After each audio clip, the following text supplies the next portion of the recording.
morning, everybody. Good morning. In the name of the Father, and of the Son, and of the Holy Spirit. Amen.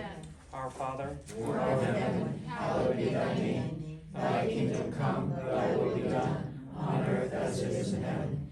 Give us this day our daily bread, and forgive us our trespasses, as we forgive those who trespass against us. And lead us not into temptation, but deliver us from evil. Amen.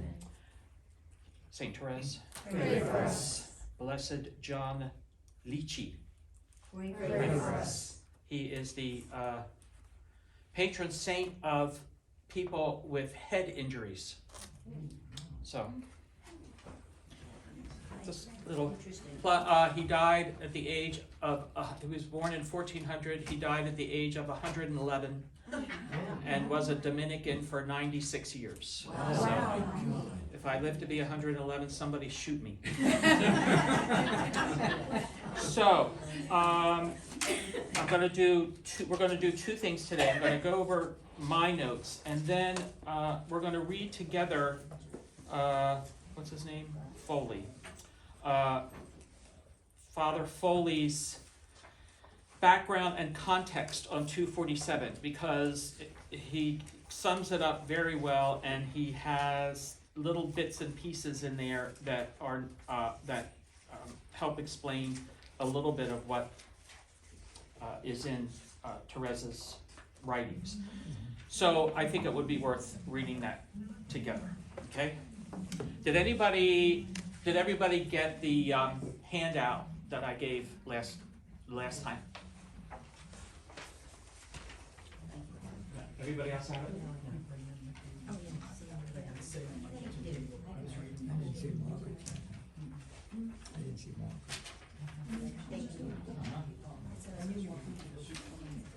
Okay, so chapter 7, the first years in Carmel, 1888 to 1890.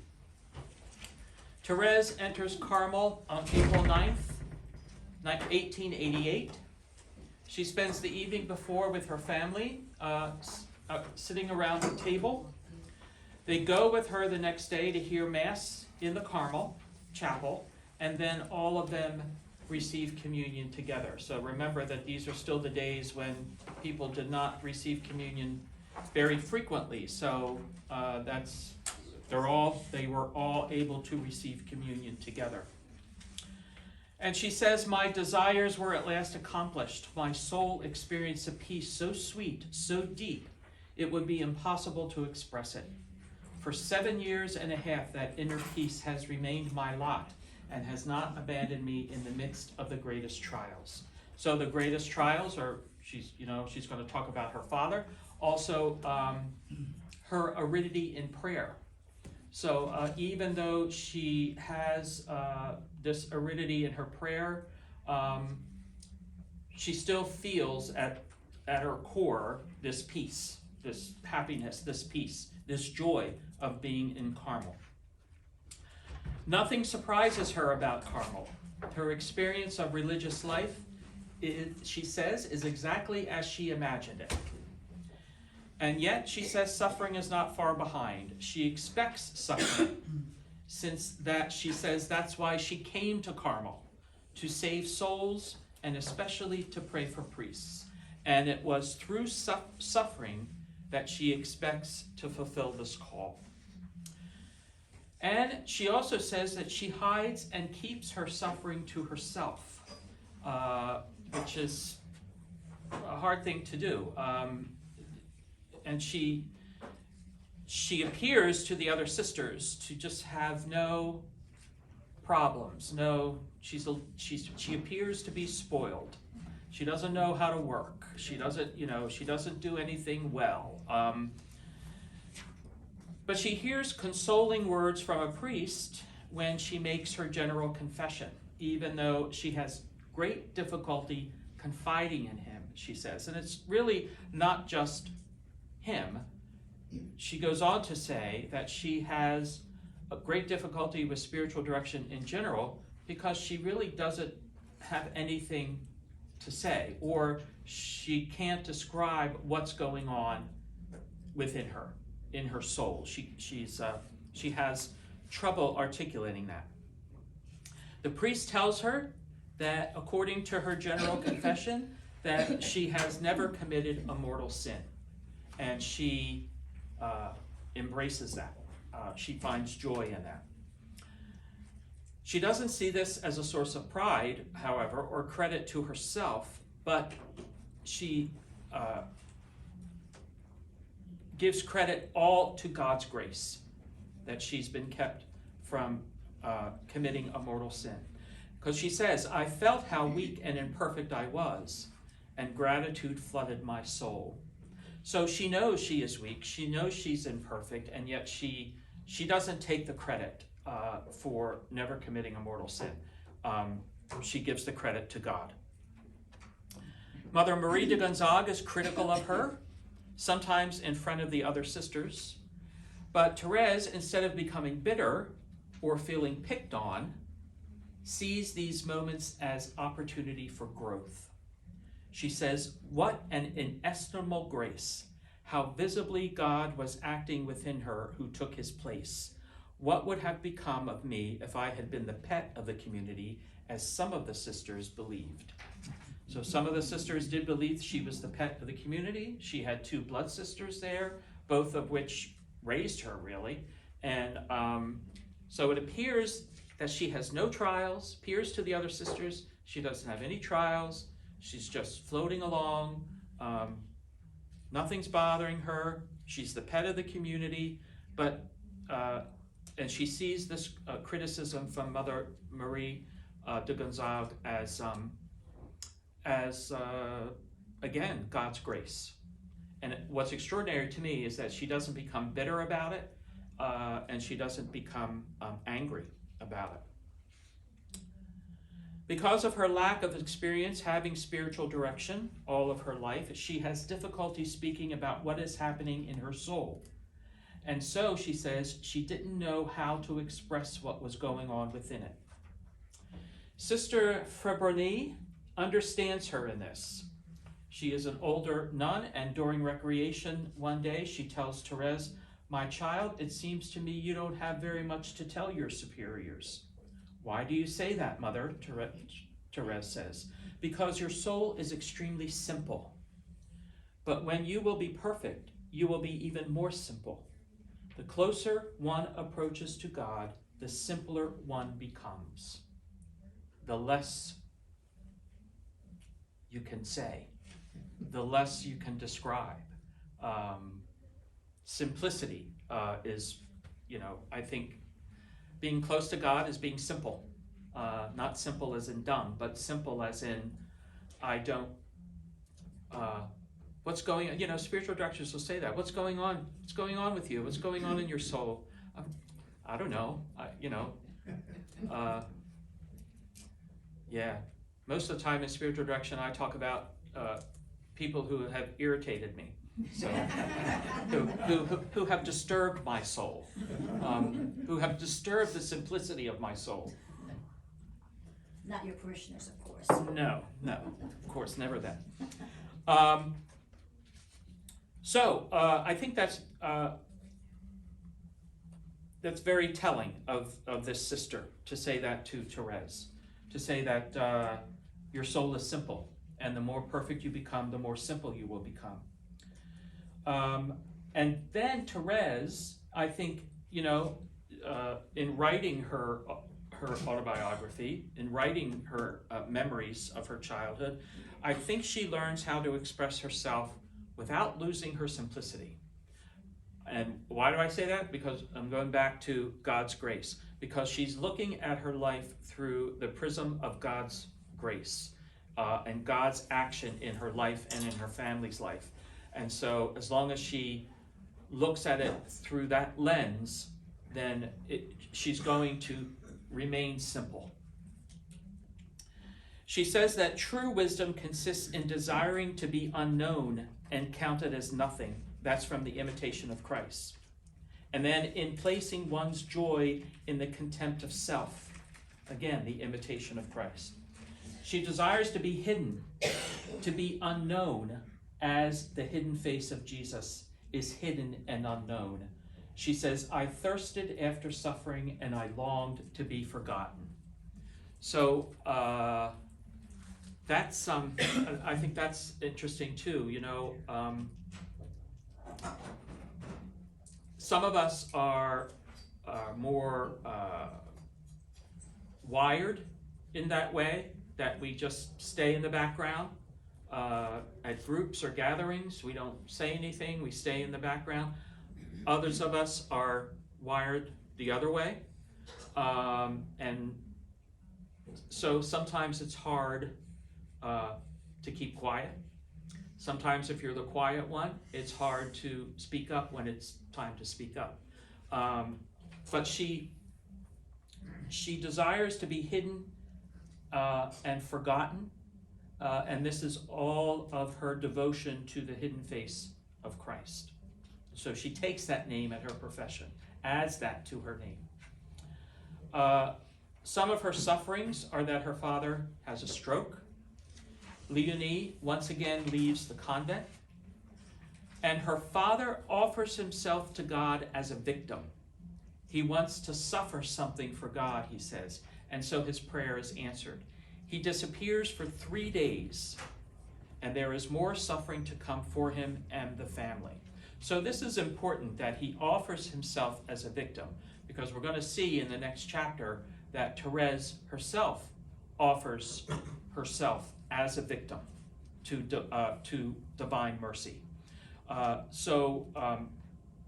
Again, this was the spirituality of the time, but it also is telling how they wanted to participate in the passion of Jesus. She is to receive the habit, but the date is postponed until her father recovers from his second attack.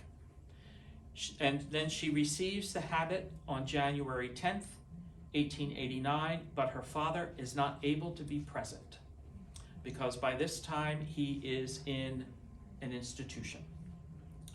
Celine had confided to him that she too wished to enter Carmel. He's thrilled that all his daughters are called by God to be nuns. And he says, if I possessed anything better, I would hasten to offer it to him. Therese says, this better thing was himself. So he offers himself to God as a victim. If I possessed anything better, I would hasten to offer it to him. And he's talking about his children. And Therese says, this better thing was his offering of himself. And the Lord received him as a victim of Holocaust, trying him like gold in a furnace and finding him worthy. She too will offer herself as a victim of Holocaust.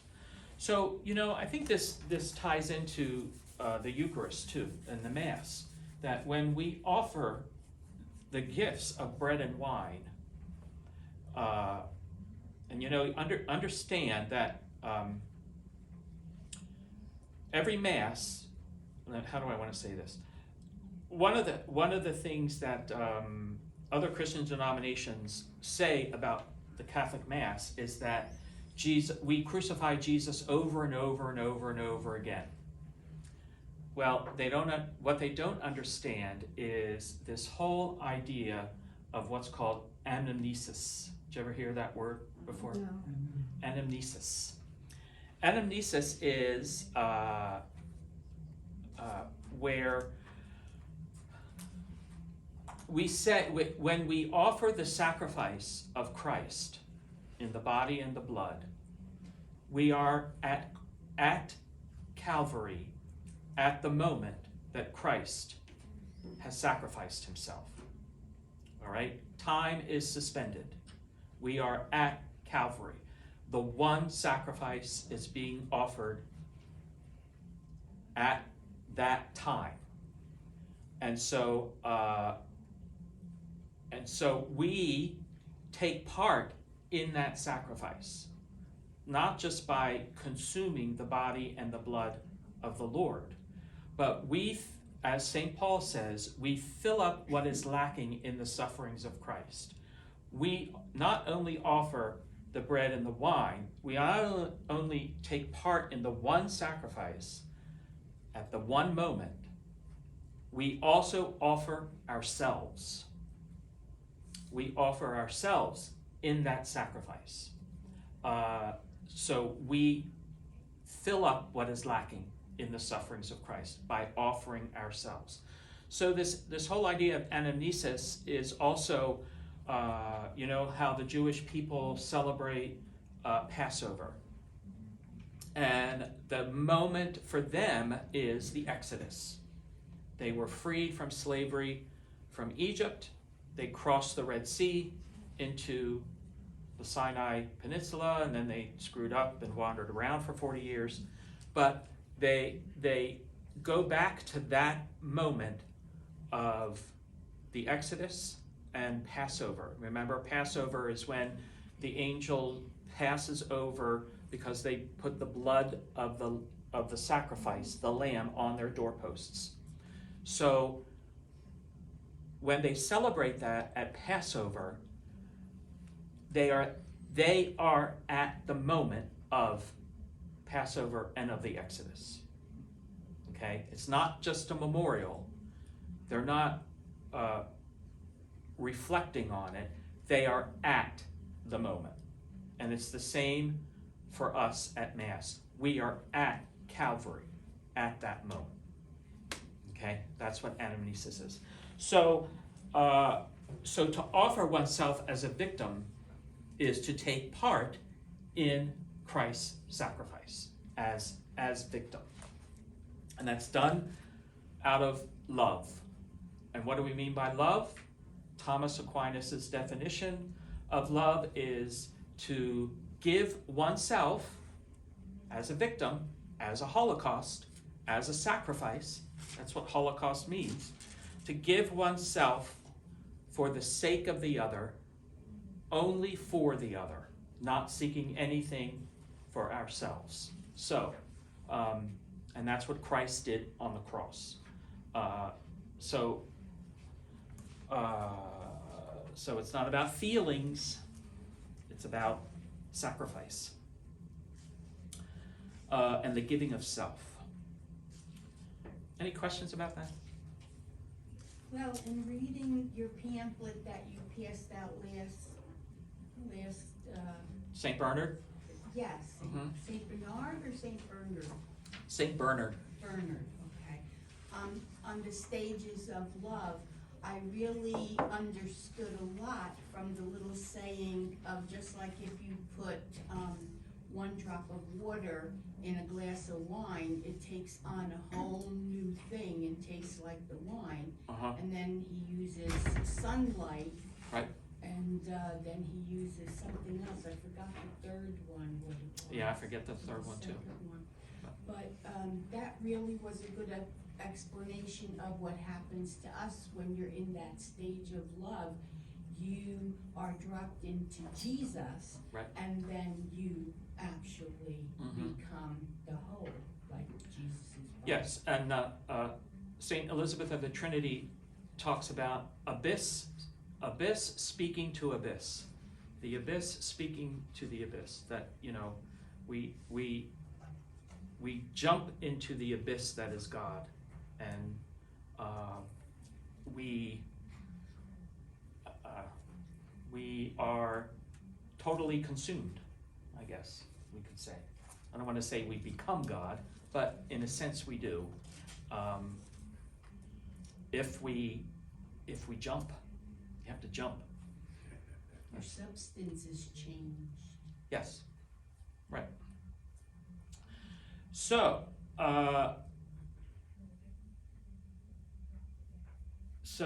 she sees the snow falling on the day of her profession, and she sees that as a miracle and an answer to her prayers. A month after receiving the habit, in February, she says, "Our dear father would drink the most bitter and most humiliating of all chalices." So he's not yet in the institution when she makes her profession in January. So it's not until February that he goes into the institution. And she says, "Our dear father would drink the most bitter and most humiliating of all chalices."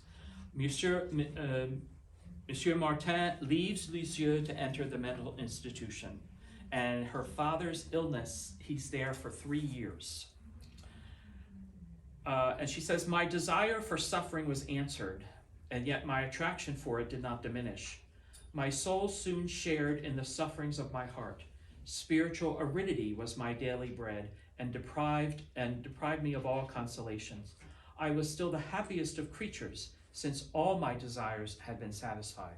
So she's experienced this suffering. She has spiritual aridity. She's deprived of any consolation, and yet she says, I was the happiest of creatures. She found her ground in God. It's like Julian of Norwich says, all is well and all is well. I have found my, I forget how she words it, I have found my ground in God.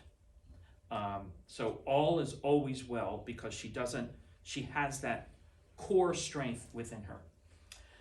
Her profession is postponed for 8 months, and she finds this difficult at first, but realizes that she is grasping at her own will and not God's will.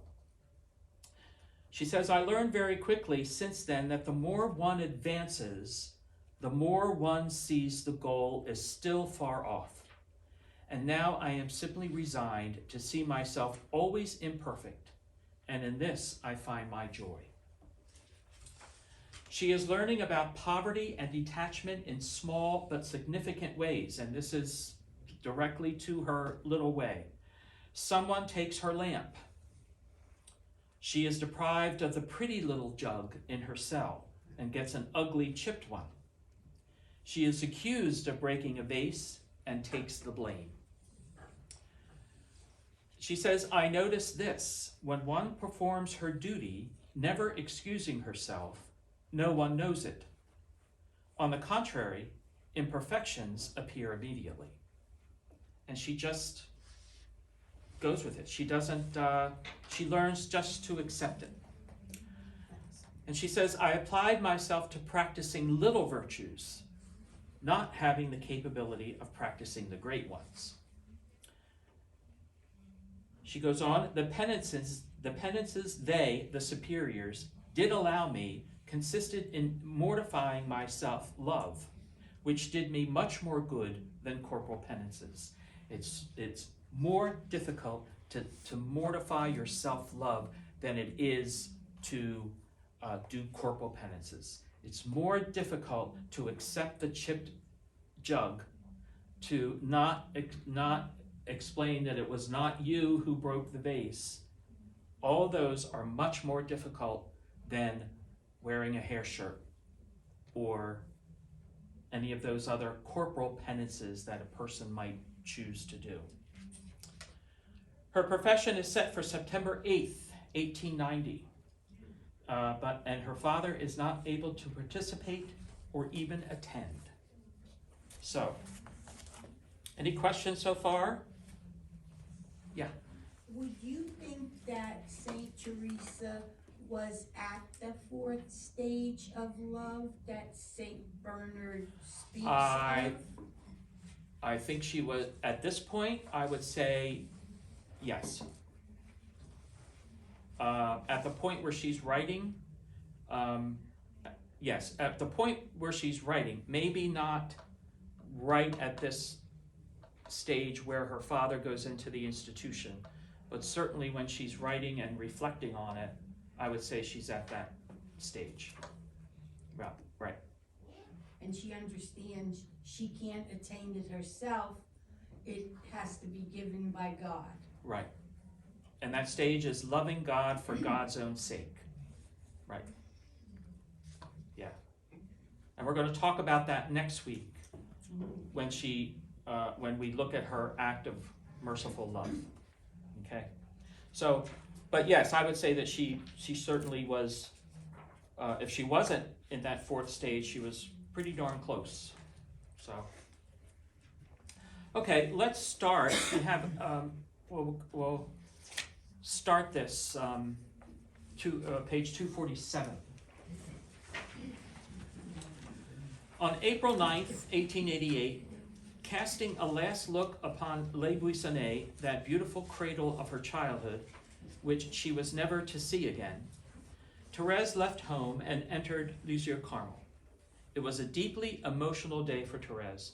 The sadness of leaving her family behind, coupled with the joy and excitation of being received into the Holy Ark, makes her heart beat so violently it seemed impossible to walk when they signaled Therese to come to the enclosure door. When Therese crossed the threshold, Father de la Troette said caustically, "Well, Reverend Mothers, you can sing a Te Deum." Remember, he was the one who was blocking her entrance into Carmel. "As the bishop's delegate, I give you this 15-year-old child whose entrance you have wished for. I hope she does not disappoint your hopes. But I remind you that if she does, you alone will bear responsibility." 20 years later, Therese's relatives remembered with indignation this biting remark. We do not know if Therese overheard what was said, for she only records the joyful memories of that day. She tells us that her soul experienced a peace so sweet, so deep, that for 7 years and a half, that inner peace had not abandoned her in the midst of the greatest trials. The first trial that Therese encountered in Carmel was the makeup of the community. Imagine that. Between Therese and the majority of the nuns, there were such differences in temperament, social background, and everyday behavior. The majority of the nuns were ill-educated peasant women who lacked the social refinements and mental endowments common to the culture in which Therese was reared. Therese found their lack of judgment, good manners, and touchiness difficult to endure. In short, we might say that Therese, who was raised in an upper middle class bourgeois culture, now found herself living in a blue-collar neighborhood. Yeah. The contrast between Therese's upbringing, both socially and personally, and that of the majority of the nuns was clearly evident in the area of work. Remember, Therese said that she never did any housework. Remember when she would go to the Benedictine Abbey for her little retreats before receiving communion and confirmation. She couldn't even brush her own hair. Having been raised in the leisure class, the grand lady, as Therese was called by one of the nuns, lacked domestic skills and was unaccustomed to doing simple household tasks. Therese was very slow and awkward when it came to sewing and sweeping a corridor, the two main tasks to which she was assigned as a postulant.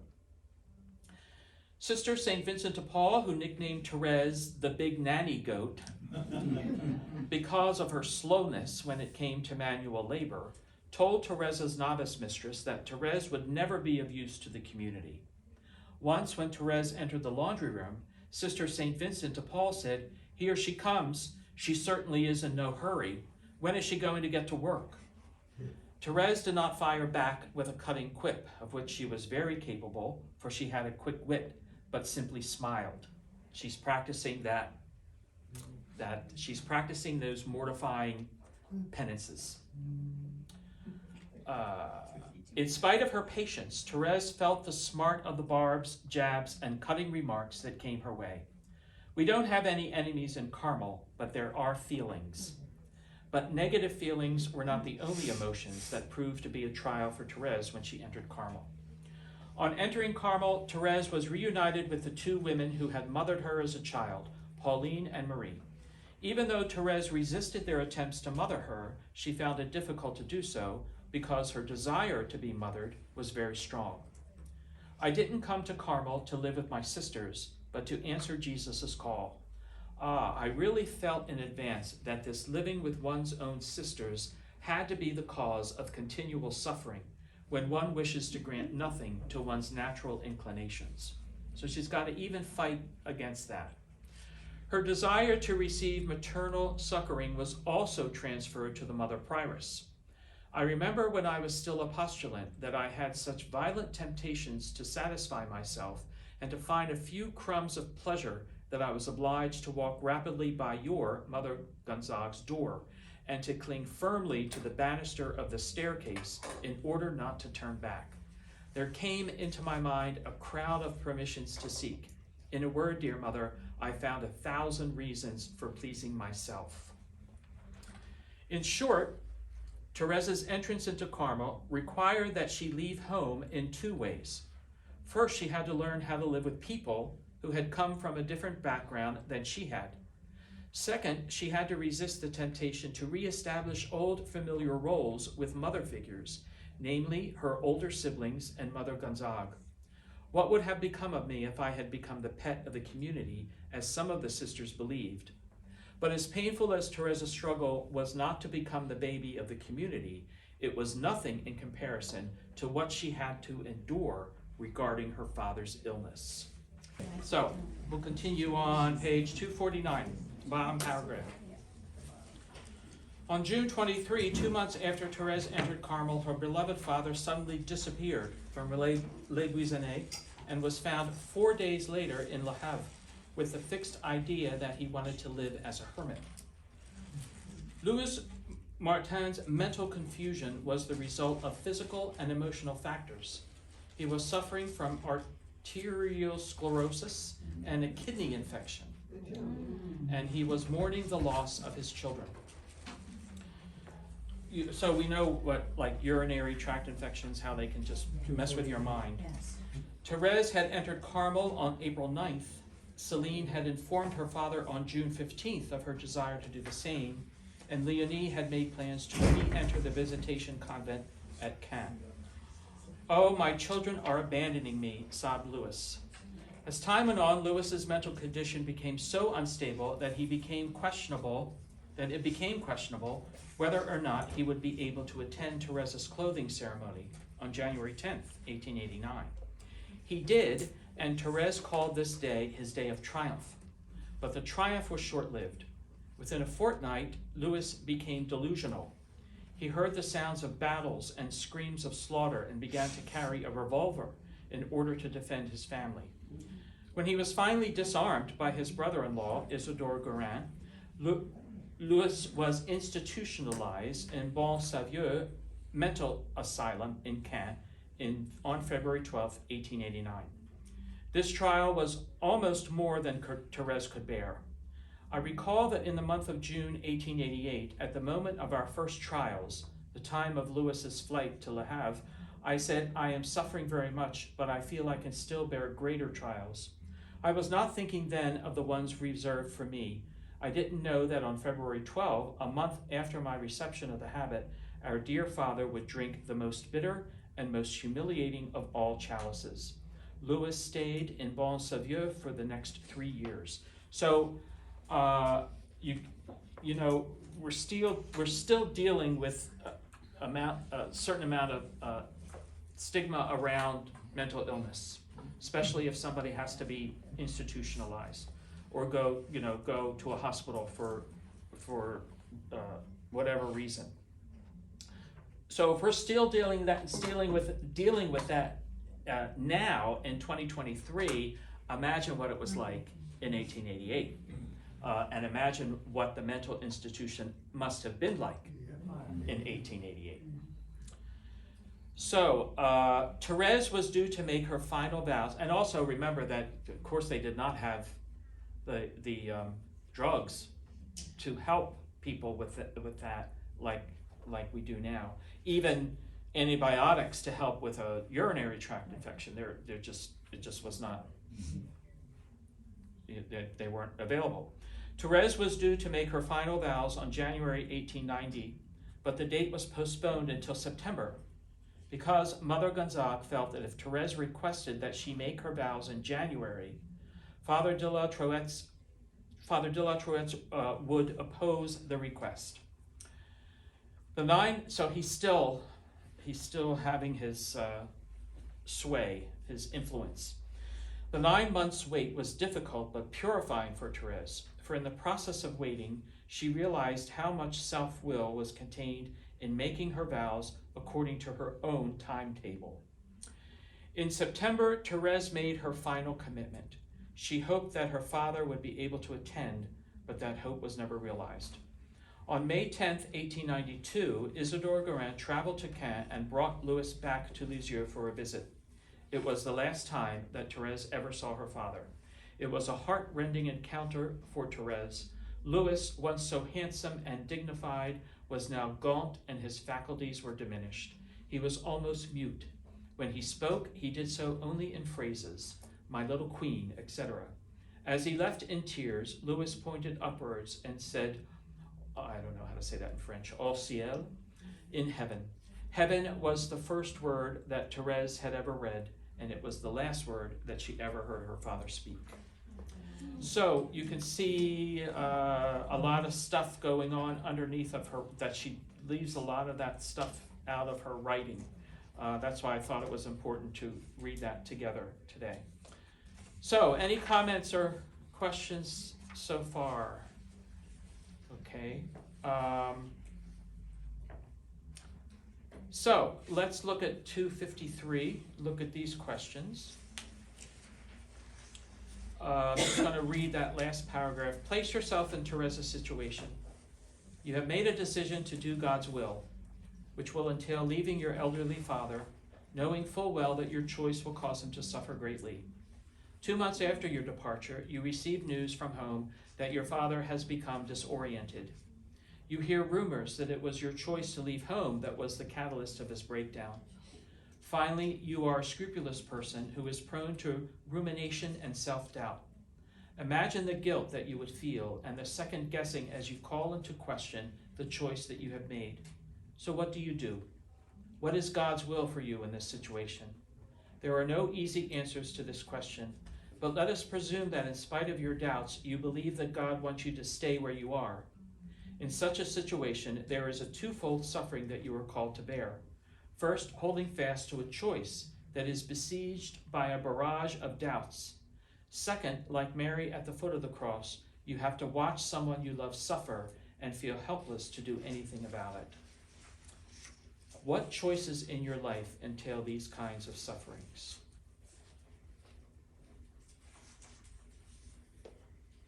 You have to watch someone you love suffer, and she's watching from a distance. She's not watching at his bedside. It's one thing to watch someone that you love suffer sitting at their bedside. At least you're present, even though you know you can't do anything. But she's not even present. She's separated by the cloister, and yet, she's utterly helpless. Beyond praying, she's utterly helpless. And what is Celine's feelings? It all falls on Celine. So, what choices in your life entail these kinds of sufferings?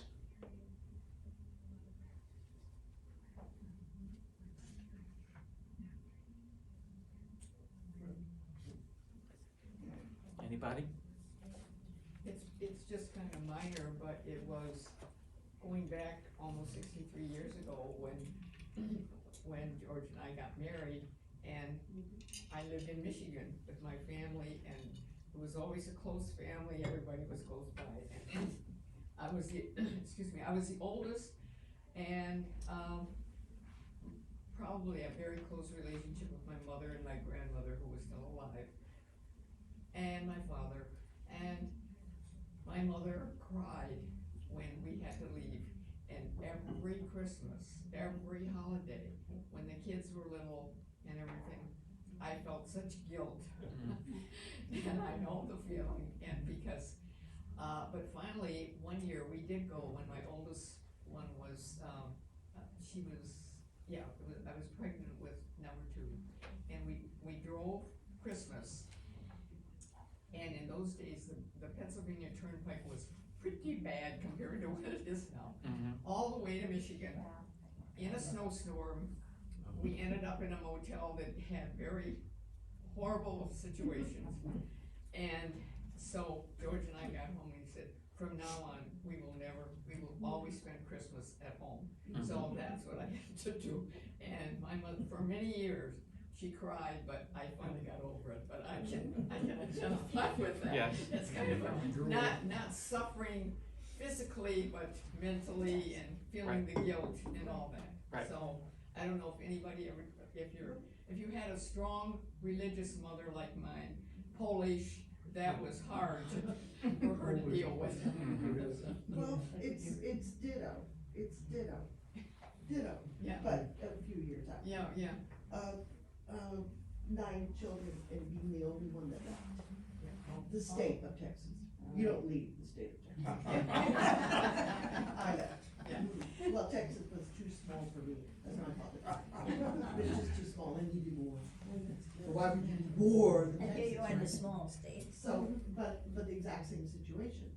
And to watch your parents die and to only see them once a year or twice a year. Right, maybe. yeah. Cause that's all you could afford that's- to go down there. That's right. And you know that they're passing and, you know, and there's nothing you can do about that. But we're a mobile society now. Yeah. We've become closer due to the internet, thank goodness. And we are a product of our decisions. So, as I do not have any regrets for leaving, because I've had the adventure of a lifetime outside of Texas. I've also, my decisions now are to stay. Yeah. Here, because I know my kids are here, they're gonna stay here on the East Coast. And I'm going to be a part of my grandkids one day, so I'm going to be the cool grandma living on the water. I'm not too far over. One day, not yet. For me, it was when I was in the monastery, and I had the abbot at the time and the novice master at the time. I had just been professed. Was I professed? I guess I was professed a year when this occurred. I was professed in June, so this would have been the following February. So I was simply professed. I was out of the novitiate. No. Let me think for a moment. I was still a novice when this occurred. I was still a novice because the novice master was overzealous. I was trying to think of a nice way to say. And the abbot was a little, yes, they were a team. And my grandmother became ill, and you know, was dying, and I was given the choice. You can go see her now, when you know, before she dies, or when she dies you can go to the funeral. That was the choice. So I chose the funeral because I knew I would need closure. But I've always regretted that decision.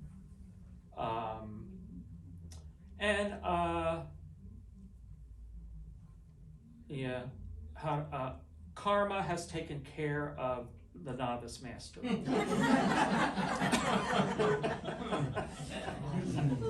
was a lot of praying. You know, karma's a bitch. And so I always, you know, what a choice. Why would you put something like, and I did, when she died, I went home for the funeral. And then, after that, by that time I was professed. And so I was out of the novitiate. And then my father was having surgery again, he was suffering from melanoma. So he was having surgery again, and I just felt it was my turn to be there for that surgery. It was just my turn. And so I went to the abbot and I said I would like to, you know, go home for the surgery. And at first he said no. But we were having a visitation at the time. And a visitation is where the abbot of the mother house of the monastery that you're in, the founding monastery, comes and does a evaluation. So he interviews all the members of the community, and then, you know, he writes up and then presents it to the community. So he was there doing a visitation, and St. Joseph's Abbey was founded by a monastery in France. So he was French, Dom Etienne. And So he was there, and when the visitor is in the monastery, he is the superior. Over his head. So, yes, he sits in the abbot's stall in choir. He sits in the abbot's place in the refectory. So he basically is the superior. So he spoke very little English. I spoke very little French. But somehow we were able to communicate. And I explained the situation to him. And that was one of the reasons why the abbot didn't want me to go, because what would the abbot visitor say if he let one of the junior professed go home? So, so between my broken French and his broken English, basically he said to me, well, of course you should go. He was so kind. I'll never forget how kind he was. He was like, well, why is that even a question? Of course you should go. So I went to the abbot and I said, Dom Etienne has given me permission. And my abbot said, well, when your father is out of surgery, then you come back. And I said, when my father is home, I'll come back. And he said, well, when he's out of surgery, you come back. And I said, when he's home, I'll come back. And we bantered about back and forth with that for a little bit. And that's probably why I'm not there now. I never followed directions very well. So yeah, so anyway, that's some of my stuff. So, well, let's look at the next question, unless anybody else has something to. Can Oh, sure. I'm in the bereavement group here, Father. And it's been a long process. I just want to say something that's happening recently to me.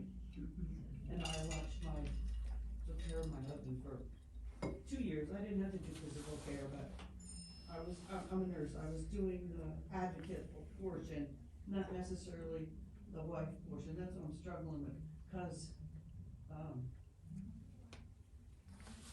I see the difference between being the advocate, you're more distanced, Right.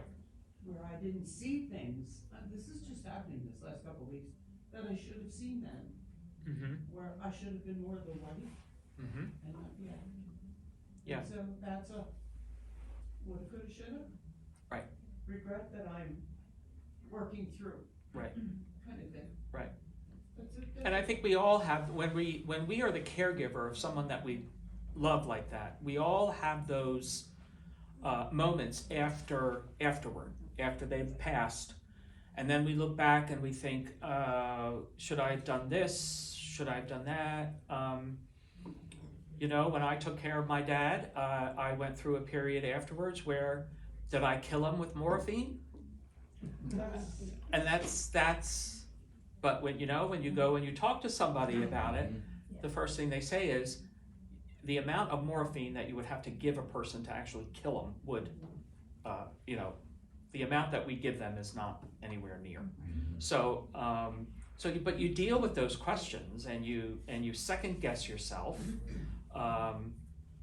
and I think that's just the natural process of mourning and grief.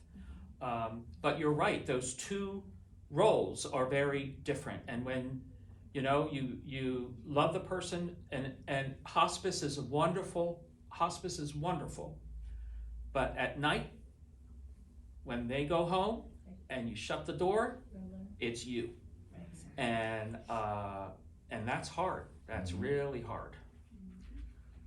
I think in both your cases, as I'm thinking in my head, because I'm, dealing with, my husband has cancer. It's better to be the advocate, even though you're sacrificing being the wife, because if you're to fully be the wife and not say what's right, what's wrong, you have to do this, or little things like, slip of the mind and stuff, you just let go. You just let it go. But other things that are important, like in nutrition and stuff like that, you have to be an advocate first, because if you're the wife, you will become too emotional and too upset, and you will not be able to be an advocate Right. or think. And some people can't be the advocate. Some people can't be the caregiver. It's just not. They can help in other ways. You know, go to the grocery store, go pick up prescriptions, whatever. But some people just can't be in the room and do the work. And I believe. And that's okay. If Yeah. you get in that not fourth, but even third stage of love, you will be able to do it. Yeah. Because your total focus would be on the Lord, you know? And really not your will or your emotionality, or you feel guilty about it. Get over it, you know, like move on. Yeah. Yeah. Hard it's to a- As an advocate, you're taking the burden away from the person who is Yes, sick to make all those yes, decisions, basically. Mhm. yes. Yeah. But there's a lot of woulda, coulda, shoulda that goes on. Yes. after. I remember my God forgives you. my dad was on a pump with a feeding thing, and the hospice nurse was telling me, you know, how to clean it and what to do, and I said to my father, so you're here and you're listening, so, you know, listen so that you can help me, and he just looked at me and he said, nah. That's where you get And the I rest thought- from you. I thought, oh, well, he's right. His job is to be in the process of dying, so I won't ask anything more of him. That's certainly plenty to do. So, but that's when I realized that, all right, this is on me, and I gotta step up. So, and yeah, it's takes a lot of. And then when it's all over, and then that's when it all comes like a big tidal wave, like whoosh, all those stuff that you kept down because you had to do a job, you had a responsibility, and then when that's lifted, it just comes at you like a tidal wave, and you just got to work through it. There's no way. You can't go above it, you can't go under it, you got to go right through the middle of it, and it's the only way to deal with it. Thank you, Father Mark. Sure. All right. Think of times in your life when you made a painful decision to do the will of God and felt the strength of God's peace. Conversely, there is a false peace that brings perpetual war, writes Saint Teresa. That would be Saint Teresa of Avila. It is the temporary relief that we experience in the short run that follows in the wake of a choice that avoids doing God's will, but which in the long run leaves a queasy feeling in the pits of our stomachs because we know that we are living in an uneasy alliance with our conscience. Have you ever found yourself in this state of soul? Let's read that again. It is the temporary relief that we experience in the short run that follows in the wake of a choice that avoids doing God's will, but which in the long run leaves a queasy feeling in the pits of our stomachs, because we know that we are living in an uneasy alliance with our conscience. Have you ever found yourself in this state of soul? So how do we find out what God's will is for us in a particular situation? I think that, you know, if we're praying about it, we think, okay, I'm gonna decide to do this, and we start to take those steps, and suddenly we realize that this doesn't feel right. This doesn't, or, you know, if we're plugged in to a prayer life and a spiritual life, then we just feel, this doesn't seem right.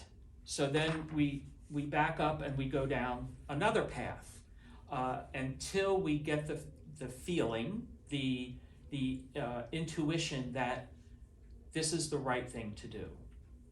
And we know that. We know. Because most of the time when people come to see a priest about something or other, they already know what the right thing to do is. They just need somebody to tell them well, what do you think the right thing to do is? And then they say it, and, well then, go do it. And I think that's a lot of what counselors do too. They help the person to realize the right path to choose, the right thing to do. So I think that's what the question is asking. What have you been in those situations? Have you had a situation where you decide to do one thing and then you suddenly realize this isn't right, this isn't God's will. I'm doing my own will, not God's will.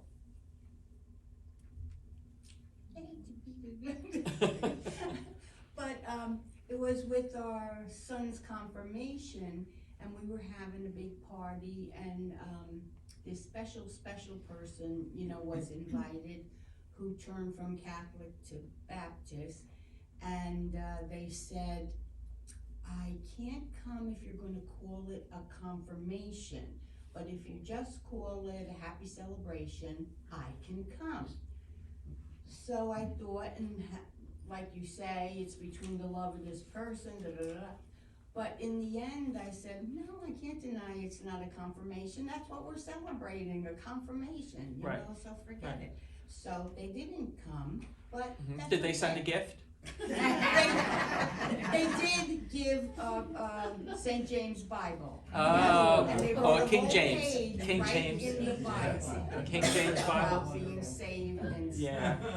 So I, accepted You should have it. sent it back with a note and said, this is the wrong translation. Oh, I couldn't do that. But I felt it probably. It's the wrong translation and there are some books missing. There are some books missing. Yeah, for me it was, again, when my dad was, by this time I'm in the seminary. It's my first semester in the seminary. My dad is he's gonna die. So at this point he was in the hospital and I was in the seminary. And what do?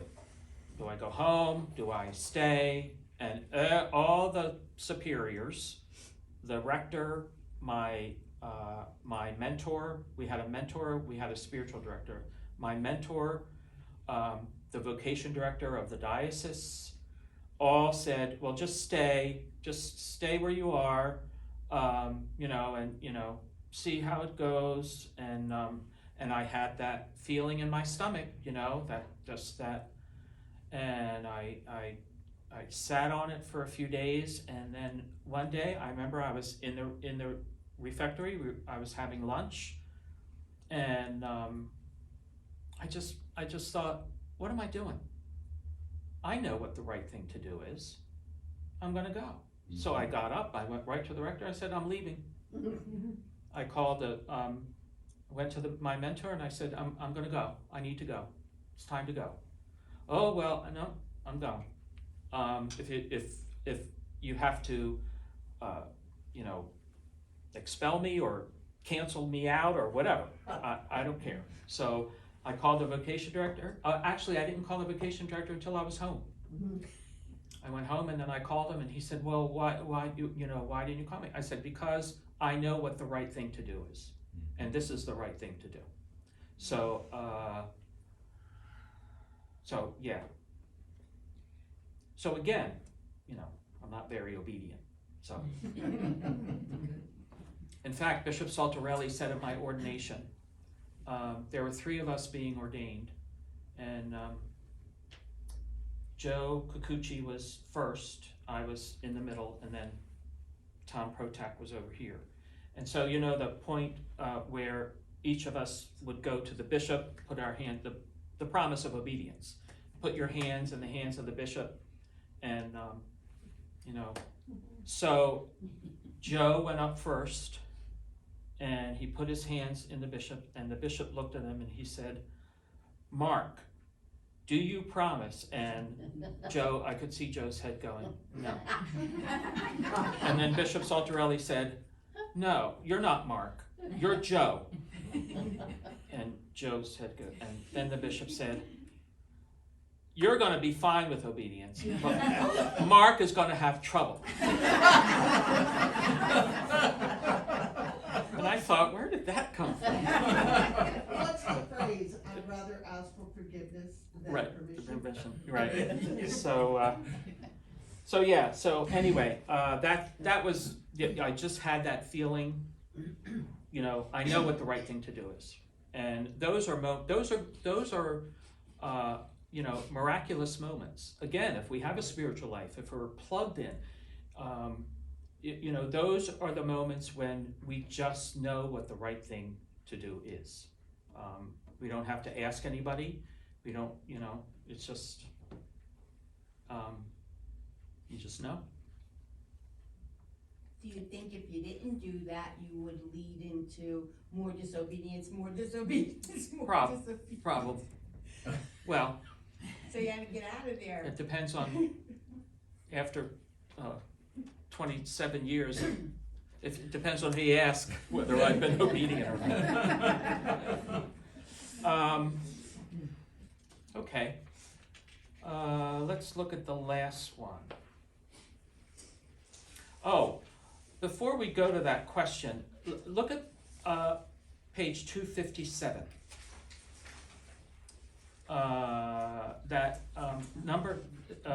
Number 7. There was also a vicious rumor that Louis Martin lost his mind because he had contracted syphilis as a result of an immoral lifestyle. This rumor, coupled with the shame of Louis being in a mental institution, made him a source of embarrassment in Lisieux Carmel. Pauline writes, silence settled more and more around the venerated name of him whom we loved, in the community where, until then, it had enjoyed a kind of prestige. If we pronounced it, this was in a whisper, as though it were the name of a man almost in disgrace. So even the sisters in the Carmel, and I remember reading this in that book, The Hidden Face, that even the sisters in the Carmel would gossip, even in front of the Martin sisters, about Louis Martin being in the institution. So, I mean, where did that rumor surface that he had contracted syphilis, this holy man? Who knows? Isn't gossip a sin? A lower level? Yeah. Oh, sure. I asked last job that we're working in Catholic schools with sisters, nuns, and we were kind of surprised to find out these kinds of things. That they didn't want to go back, for example, back to the convent. Mm-hmm.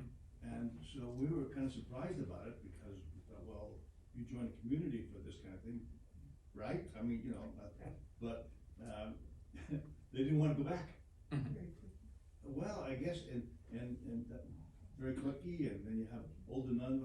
Nancy used to volunteer at a hospice where she'd walk in every week, and the lady would ask who you are, what you here for. Like she never saw her before. Mm-hmm. So I think there are other factors besides that, dealing with, the older sisters who lost it, don't know who you are. So there are other factors that we began to realize, holy cow, there are some things happening here that we never imagined.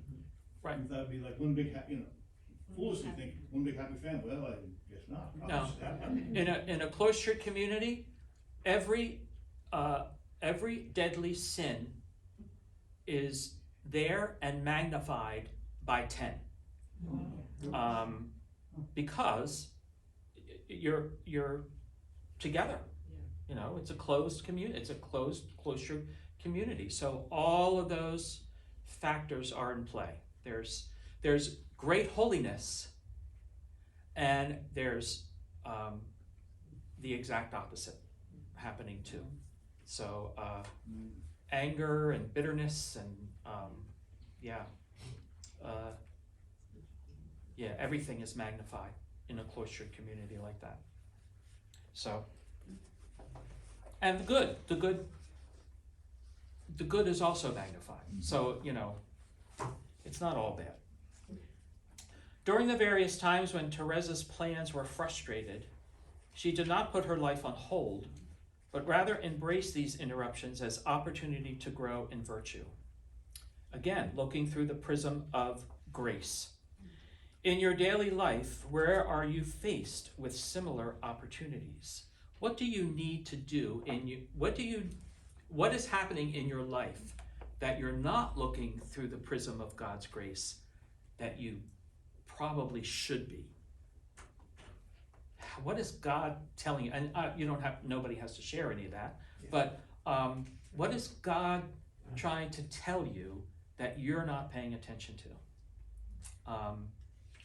By looking through that lens of God's grace.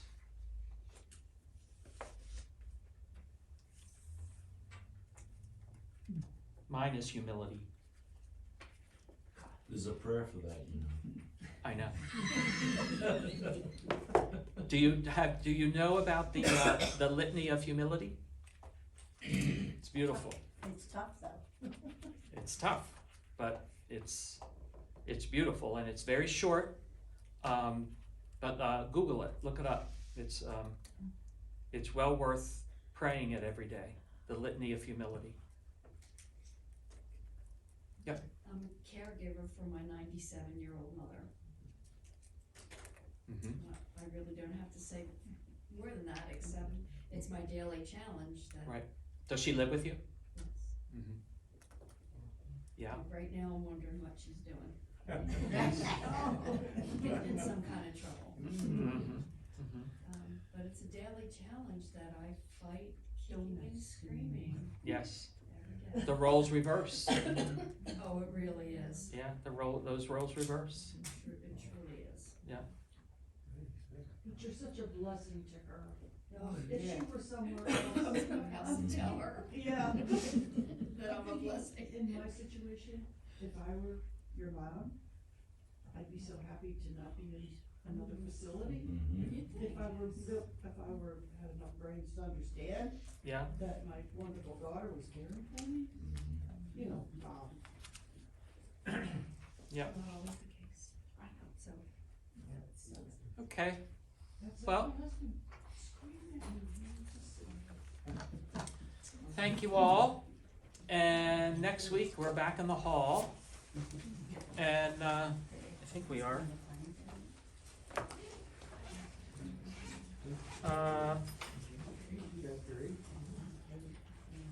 Let me see. Yes, on the 21st. So we're back in the hall, and read over this handout, because next week we'll look at this in relation to her act of divine mercy, or merciful love, act of merciful, offering to merciful love.